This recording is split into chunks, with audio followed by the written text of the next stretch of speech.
Apakah kalian tahu kalau ada virus komputer yang sangat canggih bahkan digunakan untuk senjata menghentikan pasokan nuklir? Virus ini juga dikenal dengan nama Stuxnet. Yuk kita bahas apa itu Stuxnet. Apakah kalian tahu Stuxnet? Stuxnet adalah sejenis virus malware yang dikategorikan sebagai malware cacing komputer yang bisa menyebar secara otomatis dari satu komputer ke komputer lain tanpa memerlukan interaksi pengguna. Cacing komputer adalah virus malware yang digunakan oleh Stuxnet. Virus ini dapat mereplikasi dirinya sendiri dan menyebar melalui jaringan, seringkali tanpa diketahui oleh pengguna dan membuat kerusakan sistem. Contoh kasusnya adalah waktu virus Stuxnet sudah menyebar tanpa sepengetahuan. Karena bug di kode pemrogramannya dan banyak komputer yang terjangkit, sekitar 200.000 komputer di banyak negara terkena virus ini.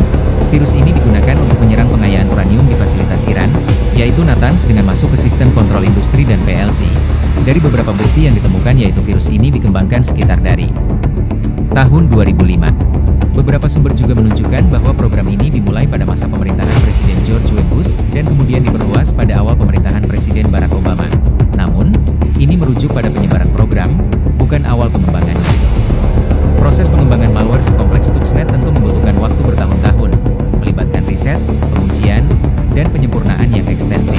Oleh karena itu, tahun 2005 merupakan perkiraan yang masuk pas untuk dimulainya pengembangan Stuxnet hingga tahun 2010 saat ditemukannya virus ini oleh perusahaan cyber Rusia. Virus ini dikembangkan oleh pemerintah negara karena kompleksnya dan ukuran kode Stuxnet juga yang membuatnya tidak mungkin dibuat oleh sekelompok aktivis. Anggaran dari pembuatan virus ini juga belum bisa dipastikan karena kerumitan, skala pembuatan, dan banyak ahli yang pasti diikutkan. Seperti ahli SCADA, Supervisory Control and Data Acquisition, dan PLC, Programmable Logic Controllers, serta programmer profesional yang bisa dipastikan sangat tinggi. Bisa sekitar puluhan juta dolar atau lebih, meskipun tidak ada pengakuan resmi dari negara manapun.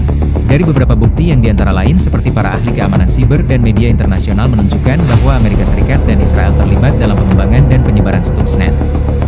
Apakah kalian tahu Stuxnet bekerja dengan mengandalkan celah keamanan seperti mengandalkan beberapa exploit zero day pada sistem Windows, seperti kerentanan LNK, Shortcut, Prince Polar, CV 2010-2729, dan kerentanan Win32KSYS, Privilege Escalation. Malware ini menggunakan sertifikat digital curian dari Realtek dan Gemicron untuk membuat drivernya terlihat sah di mata sistem operasi Windows dan antivirus. Setelah menular melalui USB atau jaringan lokal, Stuxnet menginstal rootkit pada Windows yang menyembunyikan file dan prosesnya.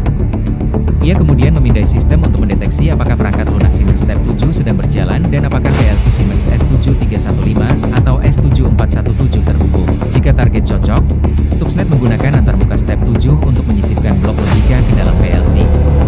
Kode logika ini sangat spesifik. Ia mengubah sinyal output ke motor sentrifugal dengan menaikkan dan menurunkan frekuensinya dalam pola tertentu. Dalam konteks sentrifugal uranium, ini berarti motor disuruh berputar hingga 1400 Hz di atas batas aman. Stuxnet berjalan di Windows ditulis dalam C, yang di bagian exploit ditulis dalam assembly. Bagian komunikasi dengan PLC menggunakan protokol Profibus dan antarmuka Step 7, dan bagian modifikasi PLC dikodekan dalam STL, Statement List, salah satu bahasa pemrograman PLC Siemens. Secara arsitektural, Stuxnet adalah gabungan dari worm, menyebar otomatis, virus, menyisipkan kode ke file, rootkit, menyembunyikan diri, dan Trojan, berlagak sebagai software sah. Ini bukan malware biasa. Ini adalah senjata cyber generasi pertama yang dikhususkan untuk sabotase dunia nyata.